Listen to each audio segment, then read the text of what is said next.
ይሄው ይሄን የመሰለ ጎልደን እንዴት እንደምትቀመሙ ዛሬ ላሳያችሁ ነው የመጣሁት። ከዚህ በፊትም ቲክቶክ ላይ እንዴት እንደምትቀመሙ አሳይቻችሁ ነበረ። ዛሬ በዩቲዩብ ይዤላችሁ መጥቻለሁኝ። ቲክቶክ ላይ ደግሞ የጠየቃችሁን ብዙ ጥያቄዎች አሉ። በዚህ ቪዲዮ ላይ የምመልስላችሁ ይሆናል። እናንተ የሚጠበቀው ይሄን አካውንት ሰብስክራይብ ማድረግ ነው።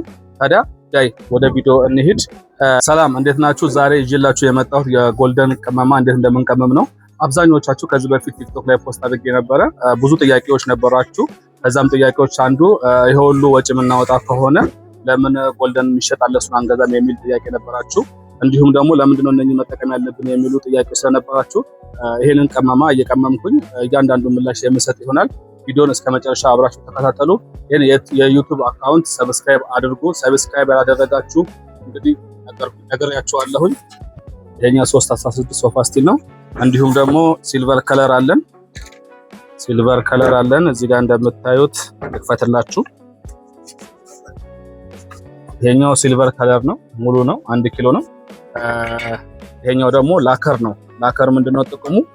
ቀለማችን ማንኛውም ነገር ላይ ማንኛውም ቀለም ስንቀምም ላከሩ ቢገባ በጣም ቆንጆ ነው። ምክንያቱም ቀለማችን እንዲጠነክር ያደርግልናል። እንዲሁም ደግሞ ብዛት እንዲኖር ያደርጋል ማለት ነው። ለምሳሌ ይሄ 1 ኪሎ ነው፣ ይሄን 1 ኪሎ ነው። እዚህ ላይ የምንጨምርበት ከሆነ ያ ወደ 2 ኪሎ ወይም ደግሞ ወደ 2 ሊትር ገባልን ማለት ነው። መጨመሩ ለኛ የያዝነውን ቀለም ያበዛልናል ማለት ነው። ስለዚህ እነሱ የሚቀምሙ ሰዎች ያው ይሄን በጨመረው ቁጥር ቀለሙን ወይ ያቀጠኑ አብስተው ከሚሰጡን አንደኛ፣ ሁለተኛ ነገር ደግሞ እኛ የምንቀምመው በጣም የፈካ ጎልደን ነው። እነሱ የሚቀምሙት ደግሞ እኔ ብዙ ጊዜ እኔ የምፈልገውን ጎልደን አግኝቼ ስለማላቅ ነው በራሴ መቀመም የጀመርኩትና ምናልባት ይሄንን ሞክራችሁ ታይታችሁ ከወደዳችሁት በጣም ብዙ ትጠቀሙበታላችሁ ብዬ አስባለሁ። ሌሎችንም ስቴፕ ባይ ስቴፕ የቀለም አይነቶችን ባህሪያቸውንና እንደምንቀምም ለማሳያችሁ ይሆናል። ስለዚህ መጀመሪያ አስቀድመን እዚህ ውስጥ እንደምታዩት ሲልቨሩን እንከታለን። ይሄ ሲልቨር እጅግ በጣም ቆንጆ የሆነ ሲልቨር ሲሆን ደማቅ ጎልደን ነው የሚሰጠን። ይሄኛው ቀጣይ ደግሞ 301 ሶፋ ስቲል ነው የምንጨምረው። 301 ስንጨምር ናስቲ ያሳያቸው ጠጋበልና ዚና ውስጥ እንደምታዩት ወደ ጎልደን እየተቀየረ ነው። ሶፋ ስቲሉ ባነሰ ቁጥር ምን ይሆናል? ወደ ብሮንዝ ከለር ነው የሚሄድልን። ሶፋ ስቲሉ ደግሞ በደንብ ከሰጠነው ወደ ጎልደን ይሄድልናል ማለት ነው። አሁን ይሄኛው ከለር ብሮንዝ የምንለው ከለር አይነት ሲሆን እንደምታዩት ያው ወደ ብሮንዝ ተቀይሯል።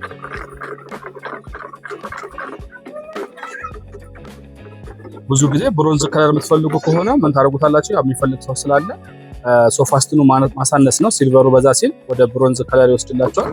ስለዚህ ይሄኛውን 1 ኪሎ እና 1 ሶፋ ስቲል ሙሉ ለሙሉ ስንጨምረው በጣም የሚያምር ጎልደን ይሰጠናል ማለት ነው። ያው አሁን ሙሉ ነው እየጨመርኩ ያለሁት። ይሄኛውንም ሙሉ ነው የምጨምረው። ከዚህ በፊት የዱለንቲኑን ወይም ደግሞ ቲነሩን ስጨምር በሱ ሳቀጥን አብዛኞቻችሁ ሌላ ነገር የመሰላችሁን ሰዎች አላችሁ። እንዲሁም ደግሞ ደውላችሁልኝ በጋዝ የበጠበጣችሁ አላችሁ። እሱ አይሆንም። እነኚህ ሜታሊክ ቀለሞች ወደ በዱለንቲን ወይም ደግሞ በቲነር ነው መበጥበጥ ያለብን ማለት ነው። እስቲ ና አቀርብላቸው። አሁን ቅድም የነበረው ብሮንዝ ከለር ወደ ጎልደን ተቀይሯል ማለት ነው። ስለዚህ በጣም የሚያምር ጎልደን ነው የሚሆነው። ከዛ በኋላ ደግሞ ቀለማችን እንዲጠነክር እንዲሁም ደግሞ ወዝ እንዲኖረው ከፈለግን ላከር እንጨምርበታለን። እንደምታዩት ላከር እንጨምርበታለን።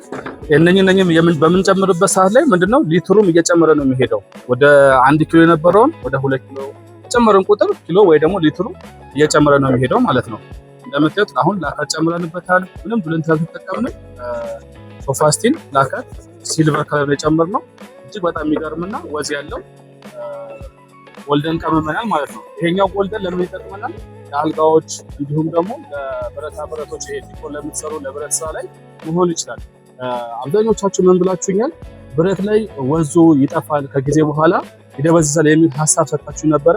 እንዳልኳችሁ ነው። ላከር እንዳይደበዝዝ ላከር ያደርገዋል። ፀሐይ እንዲቋቋም ላከር ቆንጆ ነው። እንዲሁም ደግሞ ይሄ ዘይት የምንለው የመኪና ዘይት የራሱ ሃርድነር ተቀላቅሎ መጨረሻ ላይ ጎልደኑ ከተቀባ በኋላ ዘይቱ የምንቀባው ከሆነ እጅግ በጣም ቆንጆ ሪዛልት ይሰጠናል። ብትጠቀሙትና ቼክ ብታደርጉት አሪፍ ነው ብዬ አስባለሁ። አብዛኞቻችሁ ከጠየቃችሁኝ አንግል ምንድነው ይሄ ሁሉ ወጪ አሁን ለምሳሌ ይሄን ለመበጥበጥ ምን አስፈልጎናል? ሲልቨር አስፈልጎናል፣ ሶፋ ስቲል አስፈልጎናል፣ ላከር አስፈልጎናል። ይሄን ለመበጥበጥ ጎልደን ለማምጣት ይሄ ሁሉ ወጪ የምናወጣው ከሆነ ገበያ ያለውን ለምን አንገዛም የሚል ጥያቄ አቀርባችሁልኝ ነበረ። ለሱ የሚሆን መልስ ምንድነው? ለምሳሌ ይሄን በገዛችሁ ቁጥር ምንድነው የሚሆነው? ሊትሩ ወይም ደግሞ ግራሙ እየጨመረ ነው የሚመጣው። ለምሳሌ ይሄ 1 ኪሎ ይሄ 1 ኪሎ እቺኛው ደግሞ የራሷ የምትሆን የራሷ ሚሊም አላት 250 ሚሊም ማለት ነው፣ ወይ ደግሞ 250 ግራም ማለት ነች። ስለዚህ 2 ኪሎ ከ250 ግራም ይመጣል ማለት ነው። እነኚህ በጨመረበት ሰዓት ላይ ምን ሆነ? ቀለማችን በዛ ማለት ነው። እንደምታዩት በጥብጬ ምን ሆኗል? እዚህ ጋር እንዴት እንደምታዩት ከ1 ኪሎ አልፏል ማለት ነው። ምንም ዱለንትን አልጨመርኩበትም። እነኚህን እንዳለ በመቀላቀሌ እዚህም ላከሩን ሙሉ አልጨመርኩም፣ ግማሽ ነው የጨመርኩት ያለሁት። ላከር ደግሞ ስንጨምርበት ቀለሙ ጥንካሬ እንዲኖረው ወዝ እንዲኖረው ያደርጓል። ላከር መኖሩ እጅግ በጣም ብዙ ጠቀሜታዎች አሉ። ምናልባት ይሄ ፀሐይ ሲያርፍበት ምናምን የመቋቋም ረጅም ጊዜ እንዲኖረው ጥንካሬ እንዲኖረው ያደርግልናል። ላከሩ መጠቀሙ ቆንጆ ነው። አለመጠቀምም ትችላላችሁ፣ እንደናንተ ፍላጎት ነው የሚወሰነው። ብትጠቀሙ የተሻለ ነው ብዬ እመክራለሁኝ። ይሄ ጎልደን ከዚህ በፊት ብያችኋለሁኝ ለብረትም ለእንጨትም መጠቀም የምትችሉት ጎልደን ነው። ብዙ ጊዜ ብላችሁኛል፣ ከፀሐይ ሲነካው ይደበዝዛል የሚል ጥያቄ አቀርባችሁልኛል። አይደበዝዝም። እንዳይደበዝዝ ማድረግ የምትችሉት እናንተ ናቸው። ላከር ከጨመራችሁበት እነኚህን ፀሐይ የመቋቋም አድቫንቴጁ ሰፊ ነው የሚሆነው። እንዲሁም ደግሞ የመኪና ዘይት የምንለው እሱ አለላችሁ። እሱን ብትጠቀሙ ደግሞ የበለጠ ሻይን እንዲያደርግና እድሜው ረጅም ጊዜ እንዲቆይ ያደርግልናል። ወይም ደግሞ ይሄ የውጭው እንዲመስል ያደርግልናል ማለት ነው።